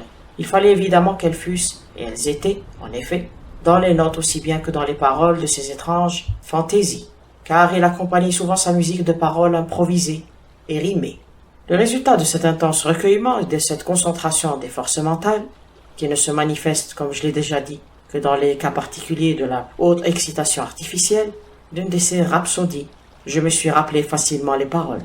Peut-être m'impressionna-t-elle plus fortement quand il me la montra, parce que, dans le sens intérieur et mystérieux de l'œuvre, je découvris pour la première fois qu'Usher avait pleine conscience de son état, qu'il sentait que sa sublime raison chancelait sur son trône. Ces vers, qui avaient pour titre « Le palais hanté », étaient à très peu de choses près, tels que je les cite. Dans la plus verte de nos vallées, par les bons anges habités, autrefois un beau et majestueux palais, un rayonnant palais, dressait son front. C'était dans le domaine du monarque pensé. C'était là qu'il s'élevait. Jamais séraphin ne déploya son aile sur un édifice à moitié aussi beau. Des bannières blondes superbes dorées, à son dôme flotté et ondulé. Tout cela, c'était dans le très vieux temps, et à chaque douce brise qui se jouait dans ces suaves journées. Le long des remparts chevelus et pâles s'échappait un parfum ailé. Les voyageurs dans cette heureuse vallée, à travers 2 fenêtres lumineuses, voyaient des esprits qui se mouvaient harmonieusement, au commandement d'un luth bien accordé, tout autour d'un trône où siégeant un vrai Porphyrogénète, celui-là. Dans un apparat digne de sa gloire apparaissait le maître du royaume, et tout étincelante de nacre et de rubis était la porte du beau palais. par laquelle coulait à flot, à flot, à flot, et pétillait incessamment une troupe d'échos, dont l'agréable fonction était simplement de chanter, avec des accents, d'une exquise beauté, l'esprit et la sagesse de leur roi. Mais des êtres de malheur, en robe de deuil, ont assailli la haute autorité du monarque. Ah, pleurons, car jamais l'aube d'un lendemain ne brillera sur lui le désolé. Et tout autour de sa demeure la gloire, qui s'empourprait et florissait, n'est plus qu'une histoire, souvenir ténébreux, des vieux âges défunts. Et maintenant les voyageurs dans cette vallée, à travers les fenêtres rougeâtres, voient de vastes formes qui se meuvent fantastiquement au son d'une musique discordante, pendant que, comme une rivière rapide et lugubre, à travers la porte pâle, une hideuse multitude se rue éternellement, qui va éclatant de rire, ne pouvant plus sourire. Je me rappelle fort bien que les inspirations naissant de cette ballade nous jetèrent dans un courant d'idées au milieu duquel se manifesta une opinion d'Usher que je cite, non pas tant en raison de sa nouveauté, car d'autres hommes ont pensé de même, qu'à cause de l'opiniâtreté avec laquelle il la soutenait. Cette opinion dans sa forme générale n'était autre que la croyance à la sensitivité de tous les êtres végétaux, mais dans son imagination déréglée, l'idée avait pris un caractère encore plus audacieux, et empiétait dans de certaines conditions jusque sur le règne inorganique. Les mots me manquent pour exprimer toute l'étendue, tout le sérieux, tout l'abandon de sa foi. Cette croyance toutefois se rattachait, comme je l'ai déjà donné à entendre, aux pierres grises du haut noir de ses ancêtres. Ici, les conditions de sensitivité étaient remplies, à ce qu'il imaginait par la méthode qui avait présidé à la construction, par la disposition respective des pierres, aussi bien que toutes les fongosités dont elles étaient vêtues, et des arbres ruinés qui s'élevaient alentour, mais surtout par l'immutabilité de cet arrangement et par sa répercussion sur les eaux dormantes de l'étang. La preuve de cette sensitivité se faisait voir, disait-il, et je l'écoutais alors avec inquiétude, dans la condensation graduelle mais positive, au-dessus des eaux, autour des murs, d'une atmosphère qui leur était propre. Le résultat, ajoutait-il, se déclarait dans cette influence muette mais importante et terrible, qui depuis des siècles avait pour ainsi dire moulé les destinées de sa famille, et qui le faisait, lui, tel que je le voyais maintenant, tel qu'il était.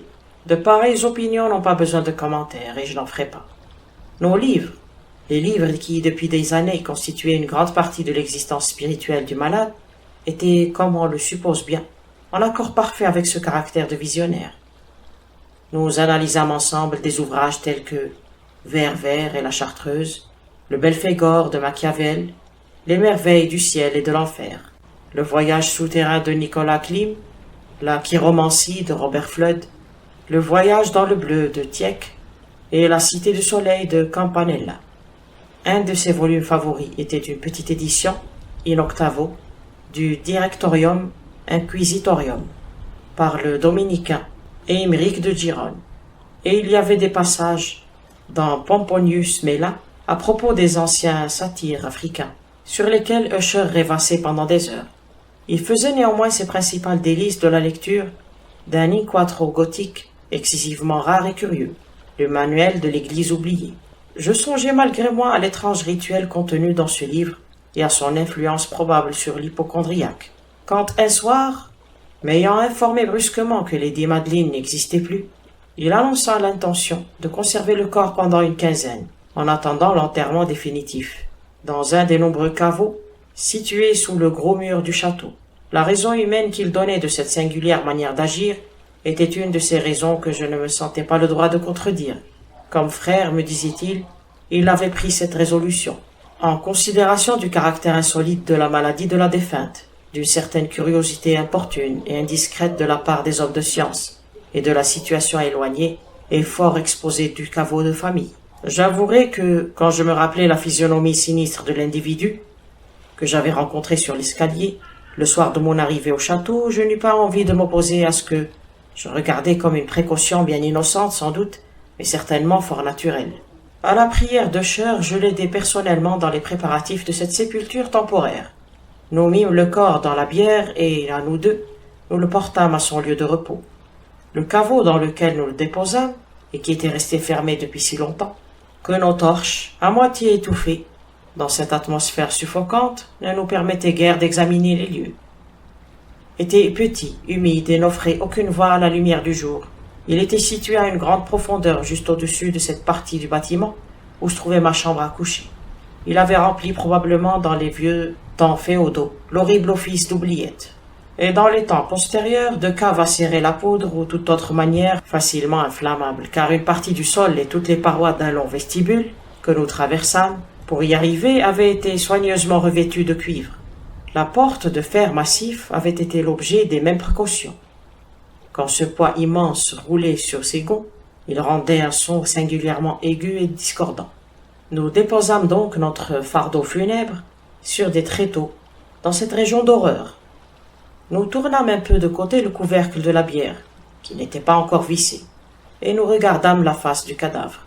Une ressemblance frappante entre le frère et la sœur fixa tout d'abord mon attention.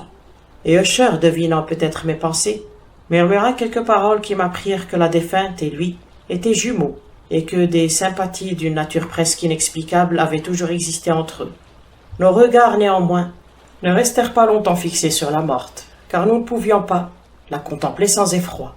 Le mal qui avait mis au tombeau Lady Madeleine, dans la plénitude de sa jeunesse, avait laissé, comme cela arrive ordinairement dans toutes les maladies d'un caractère strictement cataleptique, l'ironie d'une faible coloration sur le sein et sur la face, et sur la lèvre, ce sourire équivoque et languissant, qui est si terrible dans la mort. Nous replaçâmes et nous vissâmes le couvercle, et après avoir assujetti la porte de fer, nous reprîmes avec lassitude notre chemin vers les appartements supérieurs, qui n'étaient guère moins mélancoliques. Et alors, après un laps de quelques jours, plein de chagrin et d'amertume, il s'opéra un changement visible dans les symptômes de la maladie morale de mon ami. Ses manières ordinaires avaient disparu. Ses occupations habituelles étaient négligées, oubliées. Il errait de chambre en chambre, d'un pas précipité, inégal et sans but. La pâleur de sa physionomie avait revêtu une couleur peut-être plus spectrale, mais la propriété lumineuse de son œil avait entièrement disparu. Je n'entendais plus ce ton de voix âpre qu'il prenait autrefois à l'occasion, et un tremblement qu'on eût dit, causé par une extrême terreur, caractérisait habituellement sa prononciation. Il m'arrivait quelquefois, en vérité, de me figurer que son esprit, incessamment agité, a été travaillé par quelque suffocant secret, et qu'il ne pouvait trouver le courage nécessaire pour le révéler. D'autres fois, j'étais obligé de conclure simplement aux bizarreries inexplicables de la folie, car je le voyais regardant dans le vide pendant de longues heures, dans l'attitude de la plus profonde attention, comme s'il écoutait un bruit imaginaire. Il ne faut pas s'étonner que son état m'effraya, qu'il m'affecta même. Je sentais se glisser en moi, par une gradation lente, mais sûre, l'étrange influence de ces superstitions fantastiques et contagieuses. Ce fut particulièrement une nuit, la 7e ou la 8e depuis que nous avions déposé Lady Madeleine dans le caveau, fort tard, avant de me mettre au lit, que j'éprouvai toute la puissance de ces sensations. Le sommeil ne voulait pas approcher de ma couche. Les heures, une à une, tombaient toujours. Je m'efforçais de raisonner l'agitation nerveuse qui me dominait. J'essayais de me persuader que je devais, ce que j'éprouvais en partie, sinon absolument, à l'influence prestigieuse du mélancolique ameublement de la chambre. Des sombres draperies déchirées qui, tourmentées par le souffle d'un orage naissant, vacillaient çà et là sur les murs, comme par accès, et bruissant douloureusement autour des ornements du lit. Mais mes efforts furent vains. Une insurmontable terreur pénétra graduellement dans mon être, et à la longue, une angoisse sans motif, un vrai cauchemar, vint s'asseoir sur mon cœur.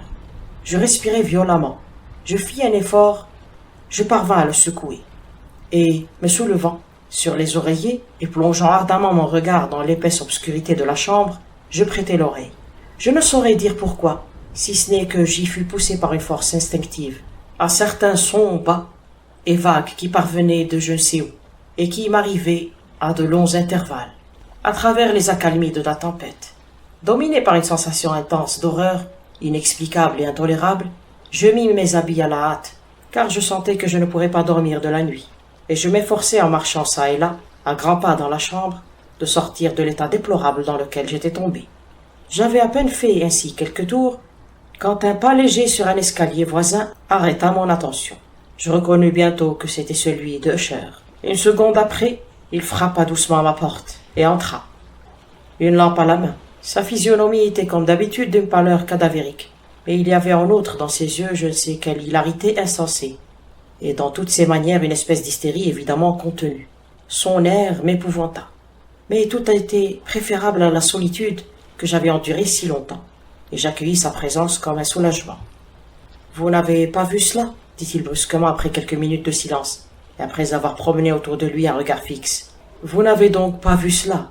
Mais attendez, vous le verrez. » Tout en parlant ainsi, et ayant soigneusement abrité sa lampe, il se précipita vers une des fenêtres et l'ouvrit toute grande à la tempête. L'impétueuse furie de la rafale nous enleva presque du sol. C'était vraiment une nuit d'orage affreusement belle, une nuit unique et étrange dans son horreur et sa beauté. Un tourbillon s'était probablement concentré dans notre voisinage, car il y avait des changements fréquents et violents dans la direction du vent. Et l'excessive densité des nuages, maintenant descendus si bas, qu'ils pesaient presque sur les tourelles du château, ne nous empêchait pas d'apprécier la vélocité vivante avec laquelle ils accouraient l'un contre l'autre de tous les points de l'horizon, au lieu de se perdre dans l'espace. Leur excessive densité ne nous empêchait pas de voir ce phénomène. Pourtant, nous n'apercevions pas un brin de lune ni d'étoile, et aucun éclair ne projetait sa lueur. Mais les surfaces inférieures de ces vastes masses de vapeur chaotées, aussi bien que tous les objets terrestres situés dans notre étroit horizon, réfléchissaient la clarté surnaturelle d'une exaltation gazeuse qui pesait sur la maison et l'enveloppait dans un linceul presque lumineux et distinctement visible. « Vous ne devez pas voir cela. Vous ne contemplerez pas cela, » dis-je en frissonnant à Usher, et je le ramenai avec une douce violence de la fenêtre vers un fauteuil. Ces spectacles qui vous mettent hors de vous sont des phénomènes purement électriques et fort ordinaires, ou peut-être tirent-ils leur funeste origine des miasmes fétides de l'étang. Fermons cette fenêtre. L'air est glacé et dangereux pour votre constitution. Voici l'un de vos romans favoris. Je lirai et vous écouterez. Et nous passerons ainsi cette terrible nuit ensemble. L'antique bouquin sur lequel j'avais mis la main était le Mad Twist de Sir Lancelot Canning. Mais je l'avais décoré du titre de livre favori d'Usher par plaisanterie. Triste plaisanterie en vérité, car, dans sa niaise et baroque prolixité, il n'y avait pas de grande pâture pour la grande spiritualité de mon ami, mais c'était le seul livre que j'eusse immédiatement sous la main, et je me berçais du vague espoir que l'agitation qui tourmentait l'hypocondriaque trouverait du soulagement, car l'histoire des maladies mentales est pleine d'anomalies de ce genre, dans l'exagération même des folies que j'allais lui lire, à en juger par l'air d'intérêt étrangement tendu avec lequel il écoutait, ou feignait d'écouter les phrases du récit, j'aurais pu me féliciter du succès de ma ruse. J'étais arrivé à une partie si connue de l'histoire où Ethelred, le héros du livre, ayant en vain cherché à entrer à l'amiable dans la demeure d'un ermite, se met en devoir de s'introduire par la force. On s'en souvient, le narrateur s'exprime ainsi. Et Ethelred, qui était par nature un cœur vaillant, et qui maintenant était très fort aussi, en raison de l'efficacité du vin qu'il avait bu, n'attendit plus longtemps pour parlementer avec l'ermite, qui avait en vérité l'esprit tourné à l'obstination et à la malice. Mais sentant la pluie sur ses épaules et craignant l'explosion de la tempête, il leva bel et bien sa massue avec quelques coups, fraya bien vite un chemin à travers les planches de la porte. À sa main gantée de fer, et tirant avec sa main vigoureusement à lui, il fit craquer et se fendre et sauter, le tout en morceaux, si bien que le bruit du bois, sec et sonnant le creux, porta l'alarme et fut répercuté d'un bout à l'autre de la forêt. À la fin de cette phrase, je tressaillis et je fis une pause, car il m'avait semblé, mais je conclus vite à une illusion de mon imagination, il m'avait semblé que d'une partie très reculée du manoir était venu confusément à mon oreille un bruit qu'on eût dit à cause de son exacte analogie, l'écho étouffé, amorti de ce bruit de craquement et d'arrachement si précieusement décrit par Sir Lancelot. Évidemment, c'était la coïncidence seule qui avait arrêté mon attention, car parmi le claquement des châssis des fenêtres et tous les bruits confus de la tempête toujours croissante, le son en lui-même n'avait rien de vraiment qui pût m'intriguer ou me troubler. Je continuai le récit.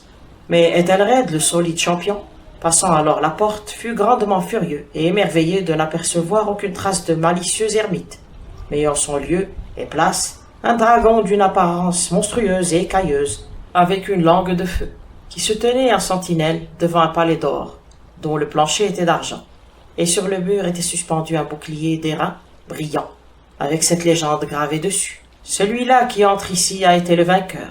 Celui-là qui tue le dragon, il aura gagné le bouclier. Et Ethelred leva sa massue et frappa sur la tête du dragon, qui tomba devant lui et rendit son souffle empesté, avec un rugissement si épouvantable, si âpre et si perçant à la fois, qu'Ethelred fut obligé de se boucher les oreilles avec ses mains, pour se garantir de ce bruit terrible, tel qu'il n'en avait jamais entendu de semblable.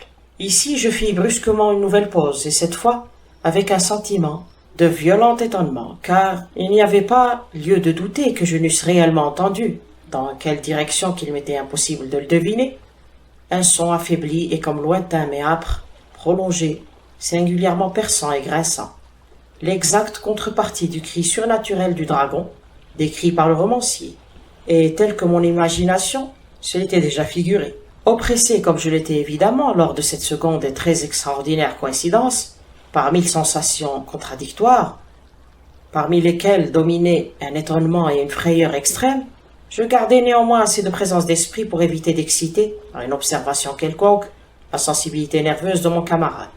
Je n'étais pas du tout sûr qu'il eût remarqué les bruits en question, quoique bien certainement, une étrange altération se fût, depuis ces dernières minutes, manifestée dans son maintien. De sa position primitive vis-à-vis de moi, il avait quelque peu tourné son fauteuil, de manière à se trouver assis la face tournée vers la porte de la chambre, en sorte que je ne pouvais pas voir ses traits d'ensemble, quoique je m'aperçusse bien que ses lèvres tremblaient comme si elles murmuraient quelque chose d'insaisissable. Sa tête était tombée sur sa poitrine. Cependant, je savais qu'il n'était pas endormi. L'œil que j'entrevoyais de profil était béant et fixe. D'ailleurs, le mouvement de son corps contredisait aussi cette idée, car il se balançait d'un côté à l'autre avec un mouvement très doux, mais constant et uniforme. Je remarquai rapidement tout cela, et repris le récit de Sir Lancelot, qui continuait ainsi. Et maintenant le brave champion, ayant échappé à la terrible furie du dragon, se souvenant du bouclier d'airain, et que l'enchantement qui était dessus était rompu, écarta le cadavre de devant son chemin, et s'avança courageusement sur le pavé d'argent du château, vers l'endroit du mur où pendait le bouclier, lequel en vérité n'attendit pas qu'il fût arrivé tout auprès, mais tomba à ses pieds, sur le pavé d'argent avec un puissant et terrible retentissement. À peine ces dernières syllabes avaient-elles fui mes lèvres que, comme si un bouclier d'airain était pesamment tombé en ce moment même sur un plancher d'argent, j'en entendis l'écho distinct, profond, métallique, retentissant, mais comme assourdi. J'étais complètement énervé. Je sautai sur mes pieds, mais Usher n'avait pas interrompu son balancement régulier. Je me précipitai vers le fauteuil où il était toujours assis. Ses yeux étaient braqués droit devant lui, et toute sa physionomie était tendue par une rigidité de pierre. Mais quand je posai la main sur son épaule, un violent frisson parcourut tout mon être. Un sourire malsain trembla sur ses lèvres, et je vis qu'il parlait bas, très bas, un murmure précipité et inarticulé, comme s'il n'avait pas conscience de ma présence. Je me penchai tout à fait contre lui, et enfin je dévorai l'horrible signification de ses paroles. « Vous n'entendez pas? Moi j'entends. Et j'ai entendu pendant longtemps, longtemps, bien longtemps, bien des minutes, bien des heures, bien des jours. J'ai entendu, mais je n'osais pas. Oh, pitié pour moi, misérable infortuné que je suis. Je n'osais pas parler. Nous l'avons mise vivante dans la tombe. Ne vous ai-je pas dit que mes sens étaient très fins? Je vous dis maintenant que j'ai entendu ces premiers faibles mouvements dans le fond de la bière. Je les ai entendus. Il y a déjà bien des jours. Mais je n'osais pas en parler. Et maintenant cette nuit, Ethelred, la porte de l'ermite enfoncée, et le râle du dragon, et le retentissement du bouclier. Dites plutôt le bris de sa bière, et le grincement des gonds de fer de sa prison, et son affreuse lutte dans le vestibule de cuivre. Oh, où fuir? Ne sera-t-elle pas ici tout à l'heure? N'arrive-t-elle pas pour me reprocher ma précipitation? N'ai-je pas entendu son pas sur l'escalier? Est-ce que je ne distingue pas l'horrible et lourd battement de son cœur? Insensé! Ici il se dressa furieusement sur ses pieds, et hurla ces syllabes, comme si, dans cet effort suprême, il rendait son âme. Insensé! Je vous dis qu'elle est maintenant derrière la porte. À l'instant même, comme si l'énergie surhumaine de sa parole eût acquis toute la puissance d'un charme, Les vastes et antiques panneaux que désignait Usher entr'ouvrirent lentement leurs lourdes mâchoires d'ébène. C'était l'œuvre d'un furieux coup de vent. Mais derrière cette porte se tenait alors la haute figure de Lady Madeleine Usher, enveloppée de son suaire. Il y avait du sang sur ses vêtements blancs, et toute sa personne amaigrie portait les traces évidentes de quelque horrible lutte. Pendant un moment, elle resta tremblante et vacillante sur le seuil. Puis, avec un cri plaintif et profond, elle tomba lourdement en avant sur son frère, et, dans sa violente et définitive agonie, elle l'entraîna à terre, cadavre maintenant, et victime de ses terreurs anticipées. Je m'enfuis de cette chambre et de ce manoir, frappé d'horreur. La tempête était encore dans toute sa rage, quand je franchissais la vieille avenue. Tout d'un coup, une lumière étrange se projeta sur la route, et je me retournai, pour voir d'où pouvait jaillir cette lumière si singulière, car je n'avais derrière moi que le vaste château, avec toutes ses ombres. Le rayonnement provenait de la pleine lune, qui se couchait, rouge de sang, et maintenant brillait vivement à travers cette fissure à peine visible naguère, qui, comme je l'ai déjà dit, parcourait en zigzag le bâtiment depuis le toit jusqu'à la base. Pendant que je regardais, cette fissure s'élargit rapidement. Il survint une reprise de vent, un tourbillon furieux. Le disque entier de la planète éclata tout à coup, à ma vue. La tête me tourna quand je vis les puissantes murailles s'écrouler en deux. Il se fit un bruit prolongé, un fracas tumultueux, comme la voix de 1000 cataractes, et l'étang profond et croupi, placé à mes pieds, se referma tristement et silencieusement sur les ruines de la maison Usher. Fin. L'histoire s'intitule Bérénice, extrait d'un poème d'Ibn Zayat, un poète originaire de Bagdad ayant vécu au 8e siècle. Ce poème a été écrit pour sa bien-aimée, esclave, morte bien trop jeune. Mes amis m'ont dit que si je visitais la tombe de mon ami, mes inquiétudes seraient quelque peu soulagées. Le malheur est divers, la misère sur terre est multiforme, dominant le vaste horizon comme l'arc-en-ciel. Ses couleurs sont aussi variées, aussi distinctes, et toutefois aussi intimement fondues. Dominant le vaste horizon comme l'arc-en-ciel. Comment, d'un exemple de beauté, ai-je pu tirer un type de laideur? Du signe d'alliance et de paix, une similitude de douleur. Mais comme en éthique, le mal est la conséquence du bien. De même dans la réalité, c'est de la joie qu'est né le chagrin. Soit que le souvenir du bonheur passé fasse l'angoisse d'aujourd'hui, soit que les agonies qui sont tirent leur origine des extases qui peuvent avoir été. J'ai à raconter une histoire dont l'essence est pleine d'horreur. Je la supprimerais volontiers si elle n'était pas une chronique de sensations plutôt que de faits. Mon nom de baptême est Égéus. Mon nom de famille, je le tairai. Il n'y a pas de château dans le pays plus chargé de gloire et d'années que mon mélancolique et vieux manoir héréditaire. Dès longtemps, on appelait notre famille une race de visionnaires. Et le fait est que, dans plusieurs détails frappants, dans le caractère de notre maison seigneurale, dans les fresques du grand salon, dans les tapisseries des chambres à coucher, dans les ciselures des piliers de la salle d'armes, mais plus spécialement dans la galerie des vieux tableaux, dans la physionomie de la bibliothèque, et enfin dans la nature toute particulière du contenu de cette bibliothèque, il y a surabondamment de quoi justifier cette croyance. Le souvenir de mes premières années est lié intimement à cette salle et à ses volumes, dont je ne dirai plus rien. C'est là que mourut ma mère, c'est là que je suis né. Mais il serait bien oiseux de dire que je n'ai pas vécu auparavant, que l'âme n'a pas une existence antérieure. Vous le niez? Ne disputons pas sur cette matière. Je suis convaincu et ne cherche point à convaincre. Il y a d'ailleurs une ressouvenance de formes aériennes, de yeux intellectuels et parlants, de sons mélodieux mais mélancoliques, une ressouvenance qui ne veut pas s'en aller, une sorte de mémoire semblable à une ombre, vague, variable, indéfinie, vacillante, et de cette ombre essentielle, il me sera impossible de me défaire tant que luira le soleil de ma raison. C'est dans cette chambre que je suis né, émergeant ainsi au milieu de la longue nuit qui semblait être, mais qui n'était pas la non-existence, pour tomber tout d'un coup dans un pays féerique, dans un palais de fantaisie, dans les étranges domaines de la pensée et de l'érudition monastique. Il n'est pas singulier que j'ai contemplé autour de moi, avec un œil effrayé et ardent, que j'ai dépensé mon enfance dans les livres et prodigué ma jeunesse en rêverie. Mais ce qui est singulier, les années ayant marché, et l'humidité de ma virilité m'ayant trouvé vivant encore dans le manoir de mes ancêtres, ce qui est étrange, c'est cette stagnation qui tomba sur les sources de ma vie.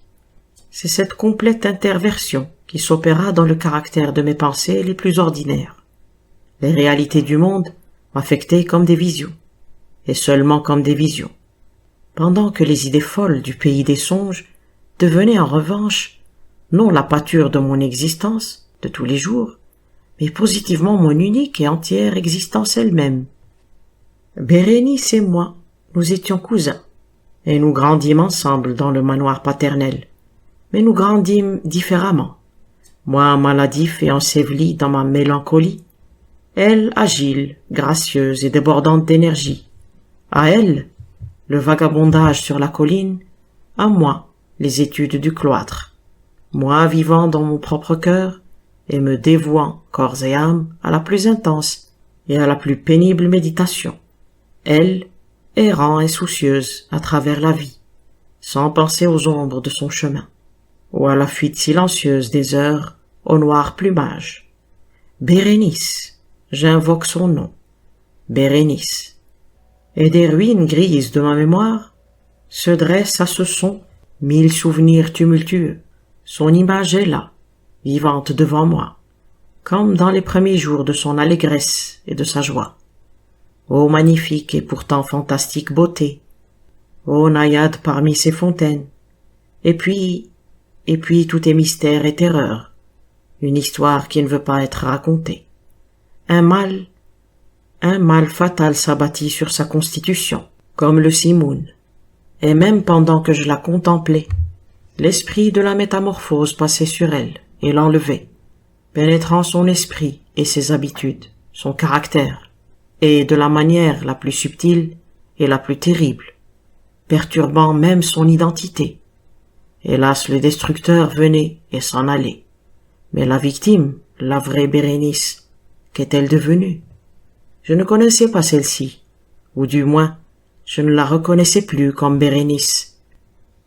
Parmi la nombreuse série de maladies amenées par cette fatale et principale attaque, qui opéra une si horrible révolution dans l'être physique et moral de ma cousine, il faut mentionner, comme la plus affligeante et la plus opiniâtre, une espèce d'épilepsie, qui souvent se terminait en catalepsie ressemblant parfaitement à la mort, et dont elle se réveillait, dans quelques cas, d'une manière tout à fait brusque et soudaine. En même temps, mon propre mal, car on m'a dit que je ne pouvais pas l'appeler d'un autre nom, mon propre mal grandissait rapidement, et ses symptômes s'aggravant par un usage immodéré de l'opium, il prit finalement le caractère d'une monomanie, d'une forme nouvelle et extraordinaire. D'heure en heure, de minute en minute, il gagnait de l'énergie, et à la longue, il usurpa sur moi la plus singulière et la plus incompréhensible domination.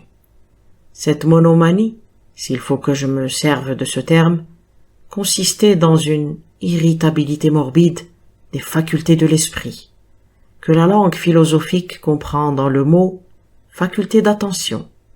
Il est plus que probable que je ne suis pas compris, mais je crains en vérité qu'il me soit absolument impossible de donner au commun des lecteurs une idée exacte de cette nerveuse intensité d'intérêt avec laquelle, dans mon cas, la faculté méditative, pour éviter la langue technique, s'appliquait et se plongeait dans la contemplation des objets les plus vulgaires du monde.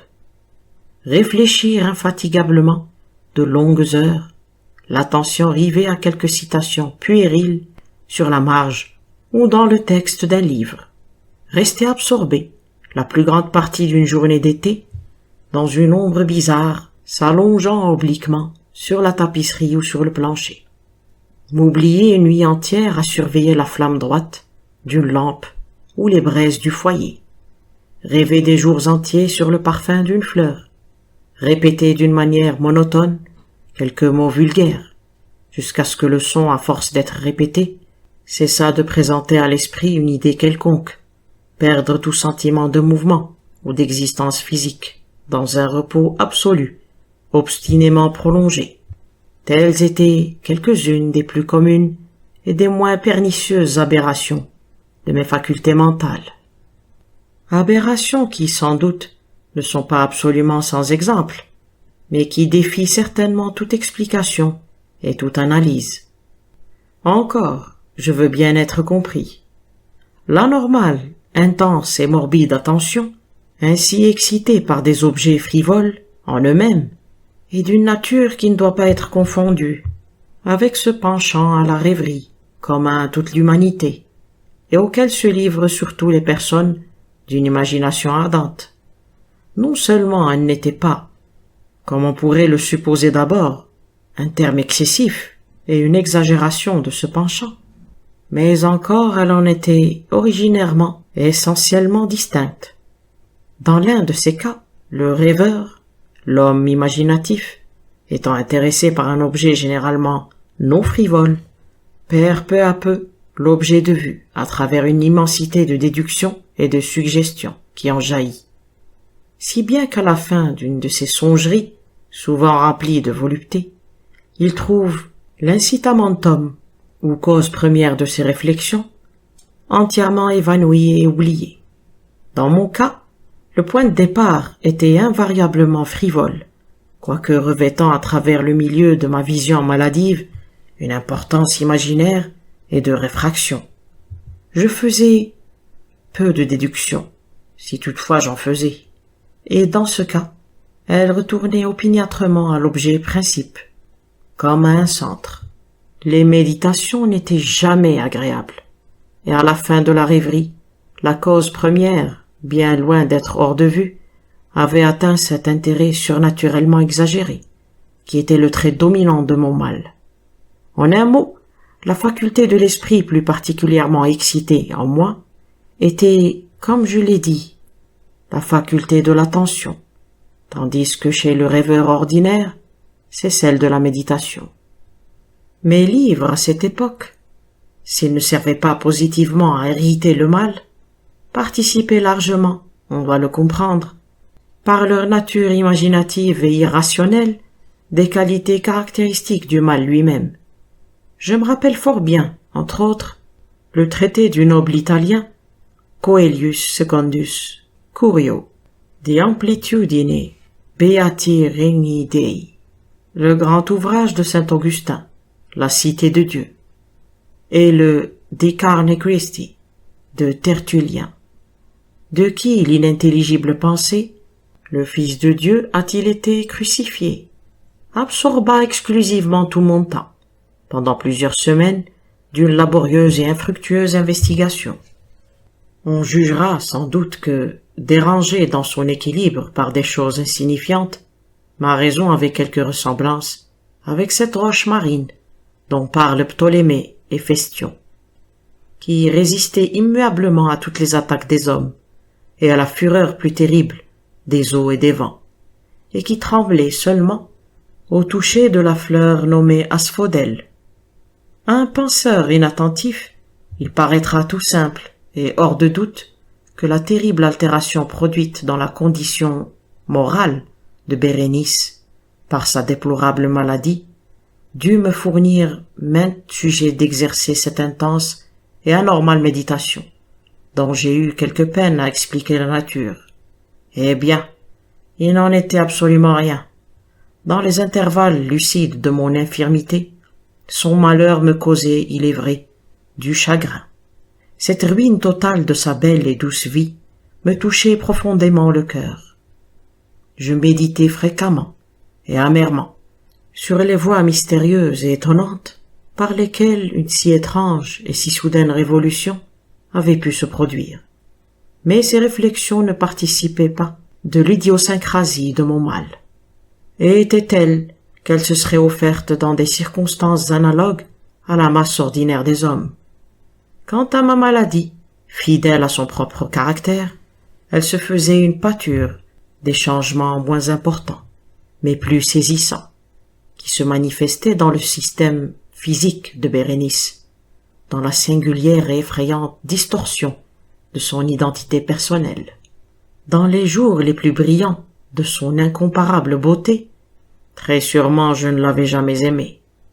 Dans l'étrange anomalie de mon existence, les sentiments ne sont jamais venus du cœur, et mes passions sont toujours venues de l'esprit, à travers les blancheurs du crépuscule, à midi, parmi les ombres de la forêt, et la nuit dans le silence de ma bibliothèque.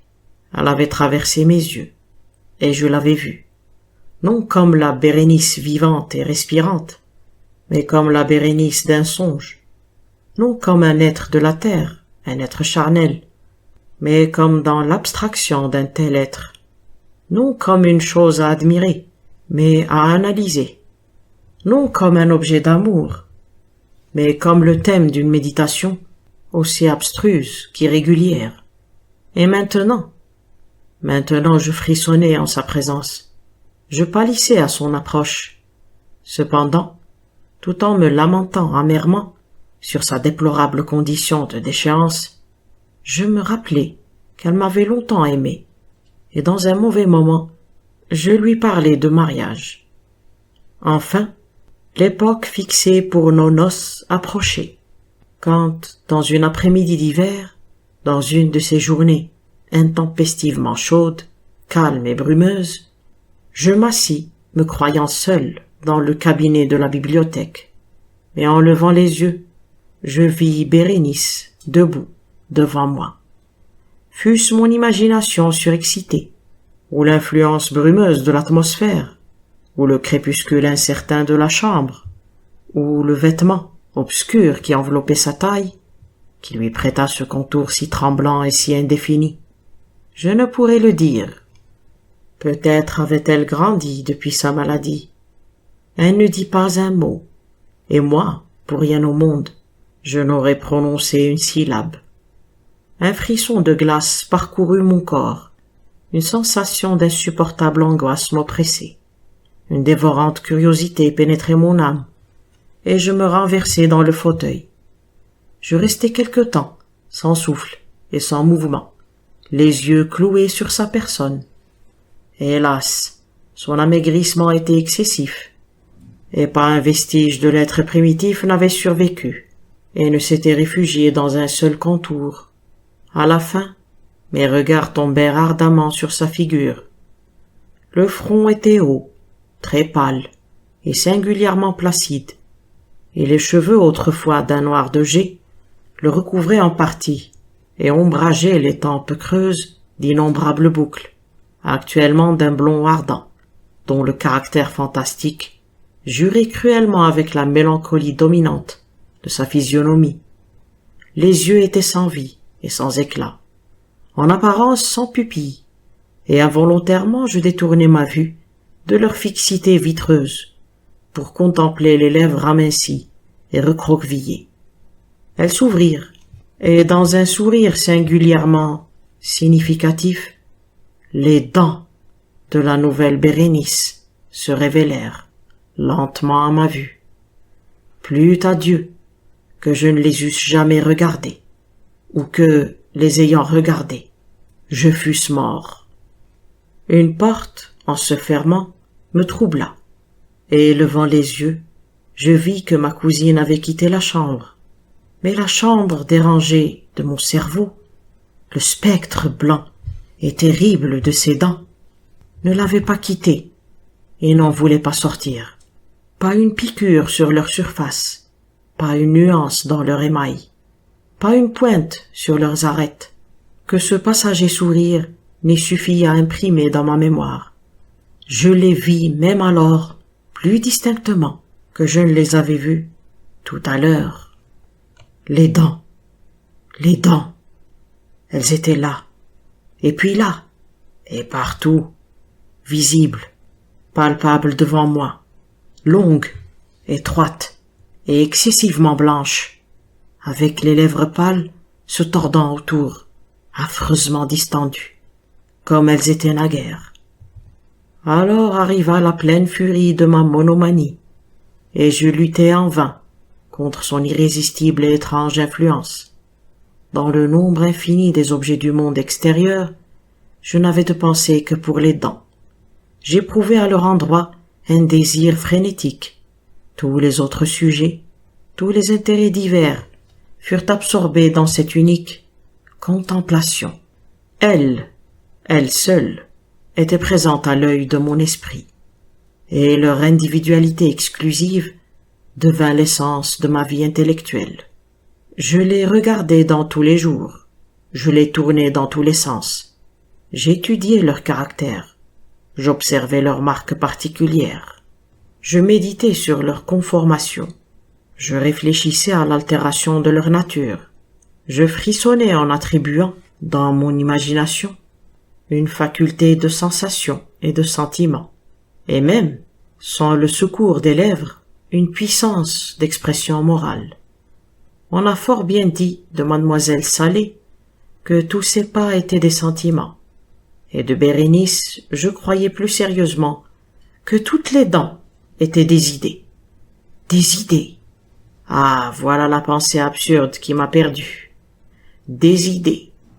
Ah, voilà donc pourquoi je les convoitais si follement. Je sentais que leur possession pouvait seule me rendre la paix et rétablir ma raison. Et le soir descendit ainsi sur moi, et les ténèbres vinrent, s'installèrent, et puis s'en allèrent, et un jour nouveau parut, et les brumes d'une seconde nuit s'amoncelèrent autour de moi, et toujours je restai immobile dans cette chambre solitaire, toujours assis, toujours enseveli dans ma méditation, et toujours fantôme des dents, maintenant sous influence terrible, au point qu'avec la plus vivante et la plus hideuse netteté, il flottait çà et là à travers la lumière et les ombres changeantes de la chambre. Enfin, au milieu de mes rêves, éclata un grand cri d'horreur et d'épouvante, auquel succéda après une pause un bruit de voix désolée, entrecoupé par de sourds gémissements de douleur ou de deuil. Je me levai, et ouvrant une des portes de la bibliothèque, je trouvai dans l'antichambre une domestique, tout en larmes, qui me dit que Bérénice n'existait plus. Elle avait été prise d'épilepsie dans la matinée, et maintenant, à la tombée de la nuit, la fosse attendait sa future habitante, et tous les préparatifs de l'ensevelissement étaient terminés. Le cœur plein d'angoisse et oppressé par la crainte, je me dirigeai avec répugnance vers la chambre à coucher de la défunte. La chambre était vaste et très sombre, et à chaque pas je me heurtai contre les préparatifs de la sépulture. Les rideaux du lit, me dit un domestique, étaient fermés sur la bière, et dans cette bière, ajouta-t-il à voix basse, gisait tout ce qui restait de Bérénice. Qui donc me demanda si je ne voulais pas voir le corps? Je ne vis remuer les lèvres de personne. Cependant la question avait été bien faite, et l'écho des dernières syllabes traînait encore dans la chambre. Il était impossible de refuser, et avec un sentiment d'oppression, je me traînai à côté du lit. Je soulevai doucement les sombres draperies des courtines, mais en les laissant retomber, elles descendirent sur mes épaules, et me séparant du monde vivant, elles m'enfermèrent dans la plus étroite communion avec la défunte. Toute l'atmosphère de la chambre sentait la mort, mais l'air particulier de la bière me faisait mal, et je m'imaginais qu'une odeur délétère s'exhalait déjà du cadavre. J'aurais donné des mondes pour échapper, pour fuir la pernicieuse influence de la mortalité, pour respirer une fois encore l'air pur des cieux éternels. Mais je n'avais plus la puissance de bouger. Mes genoux vacillaient sous moi, et j'avais racine dans le sol. Regardant fixement le cadavre rigide étendu, tout de son long dans la bière ouverte. Dieu du ciel, est-ce possible? Mon cerveau s'est-il égaré? Ou le doigt de la défunte a-t-il remué dans la toile blanche qui l'enfermait?